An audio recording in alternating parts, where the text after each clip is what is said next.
本影片新增多聲道配音，大家可以喺右下角設定嘅圖案選擇你中意嘅聲線嚟睇雞髀嘅影片㗎。請注意，本影片又有感情嘅真人配音，並有粗俗用語，不是為兒童而設。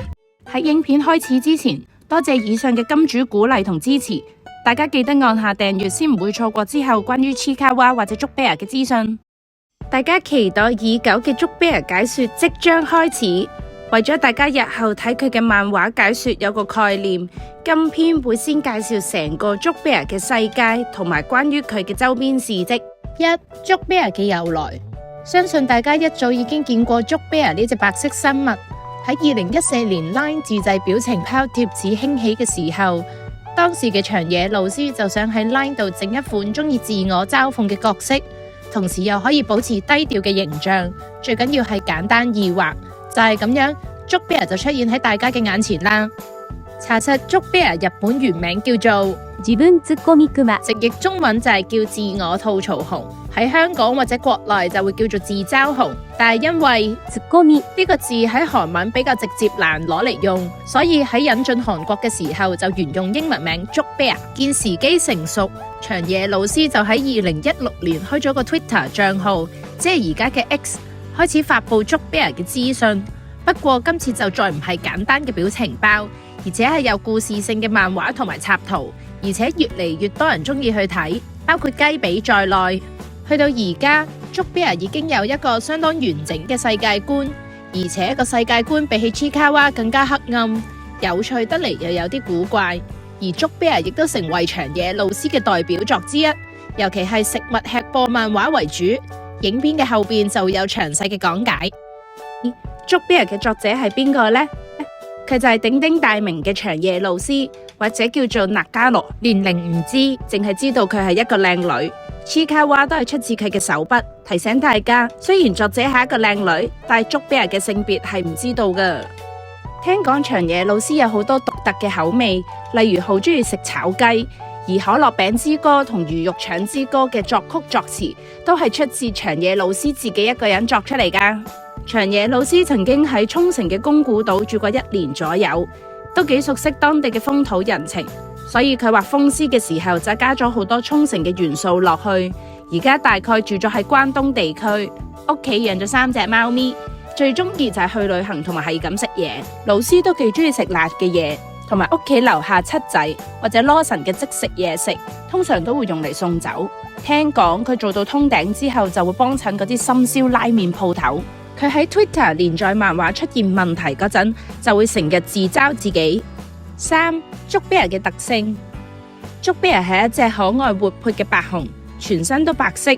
而且身體都係軟腍腍，擁有非常簡單嘅眼耳口鼻，最中意就係食嘢，同埋有2隻稍為豎起嘅耳仔。好多觀眾以為佢同肥黐係有關係，不過佢嘅體積就係肥黐嘅2-3倍。性格方面最中意自我嘲諷，好少講嘢，中意用表情嚟表達開心之類嘅感情，同埋用文字客觀咁樣表達自己嘅情緒。4. 捉 bear 嘅平衡宇宙，根據那加羅展所得到嘅資料，大家喺表情包入邊見到嘅捉 bear，其實同漫畫入邊嘅捉 bear係唔一樣噶。佢哋係嚟自唔同宇宙嘅捉 bear，直到而家為止，捉 bear 已經分成4個唔同嘅平衡宇宙生活緊。第一個宇宙就係最早誕生嘅表情包捉 bear，對自己吐槽的白熊系列 LINE 表情包，咁啱當時嘅網路興起自我吐槽嘅文化，而呢一個表情包亦都係當年玩 LINE 溝仔溝女必備嘅角色之一。過咗幾年之後，捉 bear 嘅形象已經深入民心。當年自我吐槽嘅概念越嚟越細，捉 bear 隻耳仔亦都變得更長，眼睛亦都變得更大。其實捉 bear 形象仍有佢獨特嘅風格。第二個宇宙就係蘑菇蘑菇邊走邊吃的熊嘅捉 bear 啦。呢個系列喺2018年3月開始連載，最初以熊同埋美食嘅故事為主，入邊嘅捉 bear 就係長野老師嘅分身。後來長野老師好中意周圍去旅行，係咁食嘢嘅關係，足足連載咗3期。呢本書最主要都係以手繪嘅形式嚟畫食物嘅插圖，捉 bear 嘅反應同埋加埋文字，唔知點解雞比睇完呢本書之後，都好似中咗毒咁，想去返相同嘅地方去享受美食。第三個宇宙就係熊的超美味日記，呢個系列係喺2022年9月開始出版。呢本書匯集咗相當多嘅美食漫畫單頁，充滿咗 N 色幽默嘅現代日常食記，而買比較快羚羊就係喺呢個宇宙入邊大展光彩。呢本書嘅前期好似方太教煮餸咁樣教你整嘢食，不過呢個熱情好快就俾買比較快羚羊完全徹底打敗，亦都成為呢本書嘅大賣點之一。而且呢本書講咗好多簡單易整嘅美食，所以喺深宵時段睇呢本書嘅時候，你嘅銀包同埋肚腩就會有危險啦。第四個宇宙就係長野的白熊可樂餅。長野的白熊可樂餅呢個系列喺2018年6月開始連載，漫畫暫時都發行咗3本。除咗一啲插畫隨筆之外，由可樂餅嘅誕生，竹啤兒同其他角色嘅故事亦都開始編製緊。故事內容講述一班群居嘅可樂餅遭受外界各式各樣嘅威脅，成日都要圍爐取暖去唱可樂餅之歌，歌頌生命嘅美好。竹啤兒就喺呢個世界度悠閒自由自在咁樣生活，日日都唱歌跳舞同埋照顧可樂餅。其他角色仲有善良嘅白哥犬、精力無限嘅馬來熊、邪惡嘅獨角獸同埋雙角獸，仲有喺背後操縱一切嘅迷之熊。呢個都算係竹啤兒世界起源嘅故事，而且劇情都會一直繼續咁樣發展落去。另外，無論喺咩宇宙，劇情有需要嘅情況之下，奇卡哇或者竹啤兒嘅角色就會穿越神秘嘅蟲洞聯成喺一齊。例如好似當初竹啤兒宣傳緊蘑菇蘑菇邊走邊吃的熊嘅時候，未增肥嘅兔哥就走咗過嚟搞震，係咁周圍我嗌一下，搞到竹啤兒都唔想理佢，走咗佬。而喺奇卡哇日常漫畫嘅其中一篇講到，主角御三家肥痴、小白同埋兔哥就走咗入去魚肉腸森林入邊切腸，而嗰條魚肉腸其實就係來自竹啤兒世界嘅其中一個角色。如果大家而家想睇翻故事，可以 click 翻右上角條 link 入去重溫就得噶啦。所以之後嘅漫畫解說，大家就會有機會見到佢哋喺唔同嘅故事入邊穿插。希望長野老師之後畫大件事嘅時候，都可以令到佢哋有更多聯成嘅機會啦。竹啤兒世界嘅朋友，竹啤兒世界出現嘅角色一共有20幾個，而家簡單介紹一下同竹啤兒一齊玩嘅好朋友同埋壞蛋角色啦。第一個要介紹嘅就係八哥，或者叫做巴哥犬，佢係竹啤兒最好嘅朋友同埋支持者，同時又係竹啤兒冒險同跳舞嘅 partner。怕醜得嚟又幾有禮貌，面上面嗰啲老人斑紋就係佢嘅特色，仲有佢條尾係捲埋一嚿，好得意噶。第二個要介紹嘅就係可樂餅，唔好睇呢班可樂餅細細粒，成班 minions 咁樣，其實同我哋嘅人類社會係非常之相似噶，又會分工合作，團體性非常之高，勁多唔同嘅角色。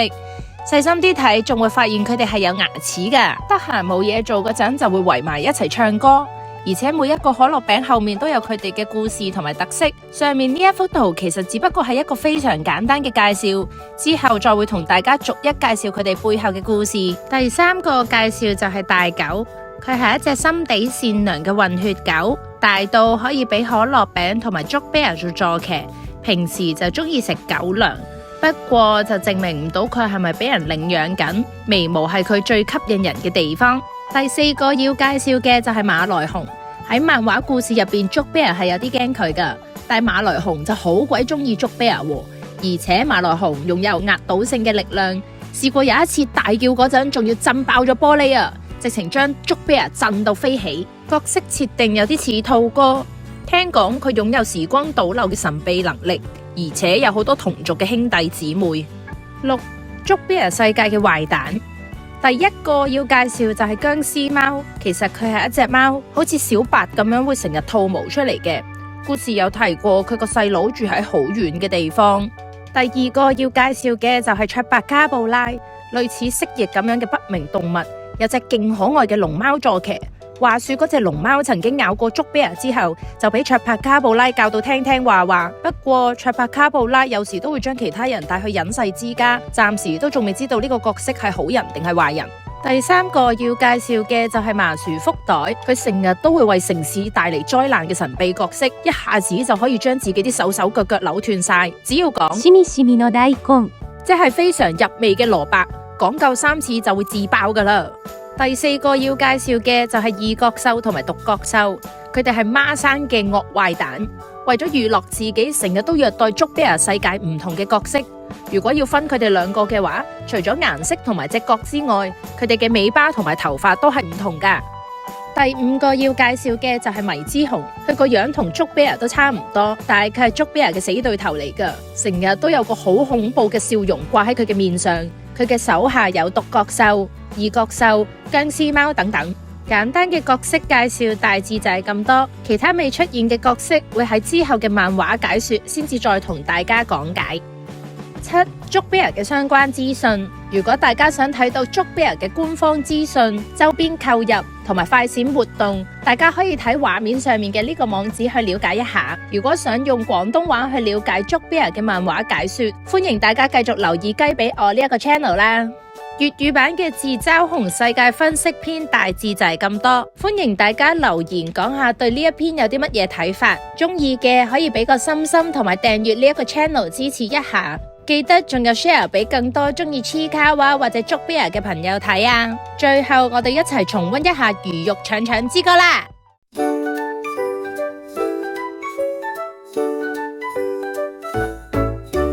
よにそそよにそそよにそは走るよらよにそそよにそそよにそは走るよらほらどこかでそうすぐそばでよにそそよにそそ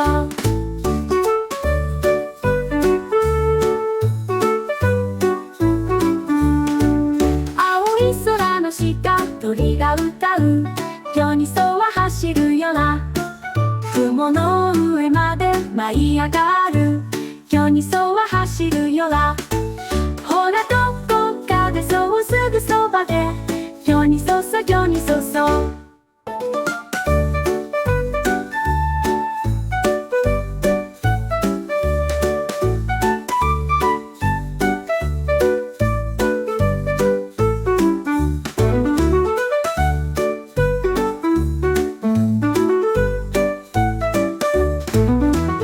よにそそよにそそよにそは走るよらほらどこかでそうすぐそばでよにそそよにそそ